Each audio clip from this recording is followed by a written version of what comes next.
کس وجہ سے؟ صرف اس لیے کہ اللہ تعالیٰ نے قرآن کریم میں مجھ سے یہ مطالبہ فرمایا۔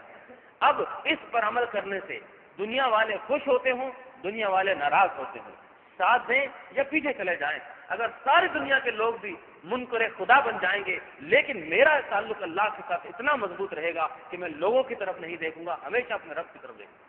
اس کا ساتھ میرا تعلق قائم رہے گا، میں لوگوں کی طرف نہیں جاؤں گا۔ لوگ سنتوں پر عمل کریں گے تو ٹھیک ہے، نہیں کریں گے تو میں تو ضرور عمل کروں گا، کیونکہ میرا تعلق میرے نبی سے ہے، میرے اللہ سے ہے، میں نے رسول اللہ صلی اللہ علیہ وسلم کو کلمہ پڑھا ہے، اللہ کی توحید کی گواہی دی۔ تو یہ جو تعلق ہے اللہ کے ساتھ مضبوط ہونے والی بات، یہ جتنی بڑھتی چلے جائے گی، انسان مخلوقات سے اتنا ہی دامن چھڑاتا چلا جائے گا۔ امام شافعی رحمہ اللہ فرماتے ہیں، رضا الناس غایۃ لا تدرک، یاد رکھنا لوگوں کو اگر تم خوش کرنے لگ جاؤ، اگر ہم سوچ لیں کہ میں نے ایسی زندگی گزارنی ہے کہ کسی کو چھیڑنا نہیں ہے، کسی کو چھوڑنا نہیں ہے، کسی کو تنگ نہیں کرنا، کسی کو ناراض نہیں ہونے دینا، میں نے سب کو خوش کرنا ہے، تو امام شافعی دنیا اسلام کے بہت بڑے عظیم نامور فقیہ گزرے ہیں، فرماتے ہیں کہ کبھی لوگ خوش نہیں ہوں گے۔ رضا الناس غایۃ، لوگوں کی رضا اور خوشنودی اتنی دور ہے، کبھی تمہیں نہیں ملے گی، کبھی بھی نہیں ملے گی۔ تم کیا کرو؟ فعلیک بالامر، تم صرف دین اسلام کو، تم صرف قرآن کو، تم صرف اللہ کے حکم کو لازم پکڑ لو بس۔ ودع ما سواہ، دنیا کو چھوڑ دو۔ کیوں؟ فرمایا کہ ارضاء مخلوق لا مقدور ولا معمور، کہ مخلوق کو راضی کرنا اللہ تعالیٰ نے اس کا حکم نہیں دیا کہ ہم لوگوں کو راضی کرتے رہیں، معاشرہ راضی ہو ہم سے، ہمارا خاندان ہم سے راضی ہو جائے، ہماری جماعت ہم سے راضی ہو جائے، ہمارے محلے والے ہم سے راضی ہو جائیں، ہمارے کلیگ ہم سے راضی ہو جائیں۔ تو اللہ نے ہمیں لوگوں کو راضی کرنے کا، لوگوں کو خوش کرنے کا حکم نہیں دیا،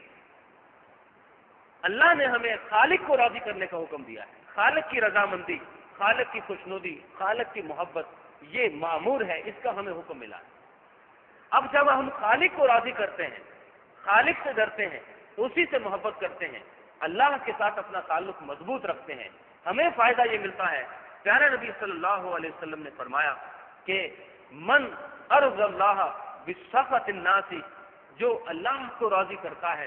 لوگوں کی طرف نہیں دیکھتا۔ اگر لوگ اللہ سے تعلق جوڑنے پر راضی ہوتے ہوں تو ٹھیک ہے، اگر لوگ ناراض ہوتے ہوں تو ٹھیک ہے، ناراض ہو جائیں۔ وہ لوگوں کی رضا، ناراضگی، لوگوں کی رضا، لوگوں کی نظروں، لوگوں کے ڈر اور خوف کی پرواہ نہیں کرتا، صرف وہ اللہ کو راضی کرتا ہے، اللہ سے ڈرتا ہے۔ اس کا انعام یہ ملے گا کہ پہلے نمبر پر تو رضی اللہ عنہ، اللہ بھی اس سے راضی ہو جائے گا، دوسرے نمبر پر ارض الناس عنہ، لوگ بھی راضی ہو جائیں گے،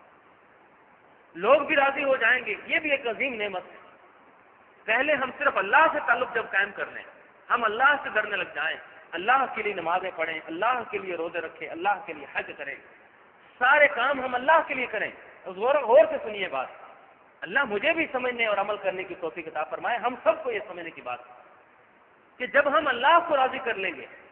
تو اللہ راضی ہو گیا، اس کے بعد مخلوق خود بخود راضی ہوتی چلی جائے گی، مخلوق بھی اس سے خوش ہو جائے گی۔ یہ بڑی حیرت انگیز بات ہے۔ اور فرمایا رسول اللہ صلی اللہ علیہ وسلم نے کہ من ارض الناس، جو لوگوں کو خوش کرتا ہے، بسخط اللہ، اللہ کو ناراض کر دیتا ہے، اللہ کو ناراض کر دیتا ہے، وہ لوگوں کو خوش کرنے کی کوشش کرتا ہے، تو اللہ تو ناراض ہوتا ہی ہے۔ عاد حامدا من الناس ذاما، اور سب سے بڑا اس کا نقصان یہ بھی ہوتا ہے کہ جو لوگ اس پہ خوش تھے، جو لوگ اس کی تعریفیں کر رہے تھے، وہ بھی کل اس کو گالیاں دیں گے، وہ بھی کل اس کی مذمت کرنے لگ جائیں گے، وہ بھی اس کی برائیاں بیان کرنے لگ جائیں گے۔ اس نے ساری زندگی گزار دی لوگوں کو خوش کرنے کے لیے کہ لوگ ناراض نہ ہو جائیں۔ میں بدعات اس لیے اختیار کرتا ہوں کہ میرا خاندان، میرا معاشرہ وہ اس بات کو ناپسند کرتا ہے، چلو جی کسی کو ناراض نہیں کرنا، میں بھی وہ کام کر لوں۔ فرمایا رسول اللہ صلی اللہ علیہ وسلم نے کہ اللہ کو ناراض کر دیا، لوگوں کو خوش کیا، اللہ ناراض ہو جائے گا، اس کے بعد لوگ بھی اس کی مذمت کریں گے، لوگ بھی اس سے ناراض ہو جائیں گے۔ کس طرح؟ جب اللہ کے رسول صلی اللہ علیہ وسلم نے فرما دیا،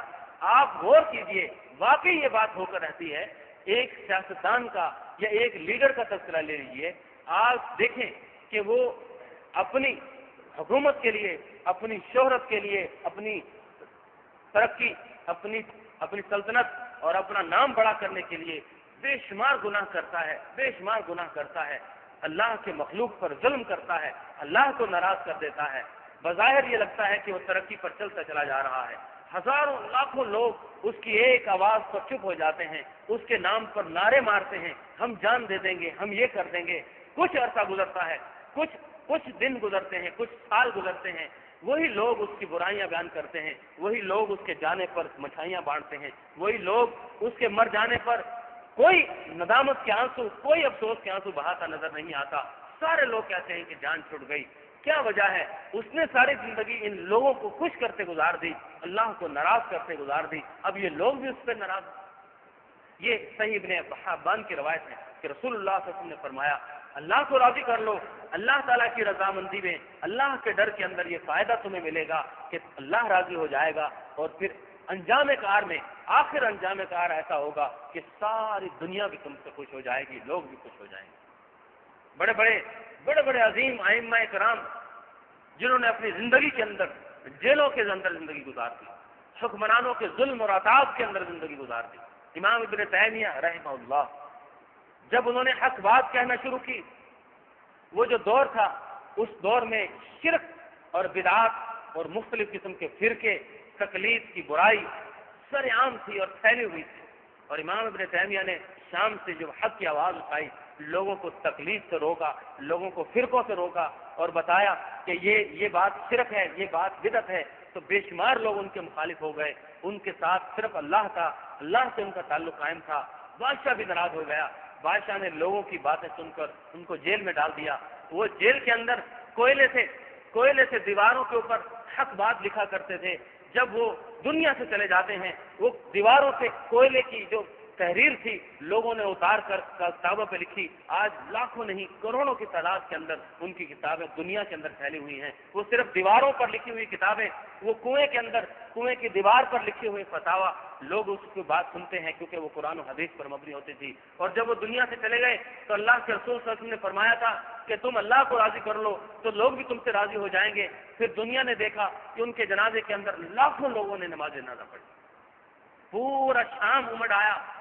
اور حیرت انگیز یہ بات ہوئی کہ دنیا کے تمام مورخین یہ لکھتے ہیں عالم اسلام کے کہ جس شہر کے اندر بھی مسلمان موجود تھے، امام ابن تیمیہ کا جنازہ ہوا۔ جہاں خبر پہنچی، وہ میڈیا کا دور نہیں تھا، ایک ہی دن میں خبر نہیں پہنچتی تھی، بڑے مہینوں لگ جاتے تھے دور دور تک، لیکن جہاں بھی مسلمان تھے، امام ابن تیمیہ کی خبر پہنچی کہ وہ فوت ہو گئے ہیں، وہاں بھی نماز جنازہ ہوا۔ کیا ہے؟ دنیا میں لوگ ناراض ہیں اس سے، اس کی زندگی میں ناراض ہیں، بادشاہ بھی ناراض ہے، حکومت بھی ناراض ہے، جیل کے اندر ہیں، لیکن ان کا تعلق اللہ سے قائم تھا، وہ صرف اللہ سے ڈرنے والے تھے۔ اس کا فائدہ ان کو یہ ملا کہ اللہ راضی ہو گیا، آخرت مل گئی، سب کچھ ہو گیا، اور لوگ بھی راضی ہو گئے، لوگ بھی خوش ہو گئے۔ اللہ اکبر۔ انجام کار تقویٰ ہوتا ہے۔ رسول اللہ صلی اللہ علیہ وسلم نے فرمایا، اذا احب اللہ العبد، جب بندہ اللہ سے ڈرنے لگ جاتا ہے، اللہ اس سے محبت کرنے لگ جاتا ہے۔ سنیے، جب اللہ بندے سے محبت کرتا ہے، نادا یا جبریل، اللہ تعالیٰ آسمانوں پر عرش کے اوپر سے آواز دیتا ہے، اے جبرائیل انی احب فلانا، میں اپنے فلاں بندے سے محبت کرتا ہوں، فاحبہ، تو بھی اس سے محبت کر، فیحبہ جبرائیل بھی اس سے محبت کرنے لگ جاتے ہیں۔ پھر جبرائیل علیہ السلام فرشتوں کو حکم دیتے ہیں کہ ان اللہ یحب فلانا، سنو کہ اللہ فلاں سے محبت کرتا ہے، فاحبوہ، تم بھی سب اس سے محبت کرنے لگ جاؤ، فیحبہ الملائکہ، تو تمام فرشتے اس شخص سے محبت کرنے لگ جاتے ہیں۔ ثم یوضع لہ القبول فی الارض، پھر اللہ کی وہ محبت، اللہ کی قبولیت دنیا کے اندر بھی پھیل جاتی ہے،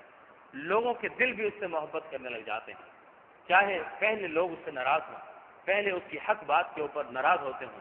صرف اللہ سے ڈرنے اور تقویٰ کا یہ فائدہ ہے۔ اور اگر ہم اللہ سے نہ ڈریں، مخلوق سے ڈریں، مخلوق کو خوش کریں، ان کو راضی رکھنے کی کوشش کریں، تو اس کا نقصان یہ ہوتا ہے، تو اللہ ناراض ہو گیا اور پھر مخلوق راضی نہیں ہوتی۔ بڑی عجیب ہے دنیا، کبھی راضی نہیں ہوتی، ساری زندگی آپ اولاد کو کھلاتے پلاتے گزر جائیں، ساری زندگی ہم نے صبح نکلے جانوروں کی طرح دنیا کے کتے بن کے ہم نے کمایا، کیا کچھ نہیں اولاد کے لیے جمع کیا، اولاد کسی کام نہیں آتی، ذرا آنکھ بند ہوئی مٹی کے نیچے ڈال کر چلے آتی ہے، اور اگر نیک نہ ہوئی تو دعا بھی نہیں کرے گی، اور وہ جو دولت ہم نے ان کے لیے پیٹ کاٹ کاٹ کر کمائی تھی وہ چند دنوں کے اندر وہ اڑا دے گی، کچھ بھی ہاتھ نہیں آیا۔ ایسا تو نہیں ہوتا کہ بیٹے ہیں اولاد ہے وہ سب اعلان کر دے کہ ہمارے والد صاحب جب دنیا سے چلے گئے اب ہم دنیا میں نہیں رہیں گے، ان کے ساتھ قبر میں لیٹ جائیں گے، ایسا کوئی نہیں کرتا۔ ہم کس کو راضی کریں؟ آپ سمجھ لیں کہ ہماری ایک پارٹی ہے، جماعت ہے، ہم جماعت کی اپنی پارٹی کو خوش کرنے کی کوشش کرتے ہیں، جب وہ اللہ کے رسول کی نافرمانی کر رہی ہے ہماری پارٹی تو بھی ہم اس کا ساتھ دیتے ہیں، جب ہم دیکھتے ہیں کہ یہ تعصب رنگ اور نسل کی بنیاد پر قائم ہے تب بھی ہم اس کا قائم ساتھ دیتے ہیں، جب ہم یہ سنتے ہیں کہ رسول اللہ صلی اللہ علیہ وسلم نے فرمایا کہ رنگ اور نسل کی بنیاد پر قائم کیے ہوئے لوگ، قائم کیے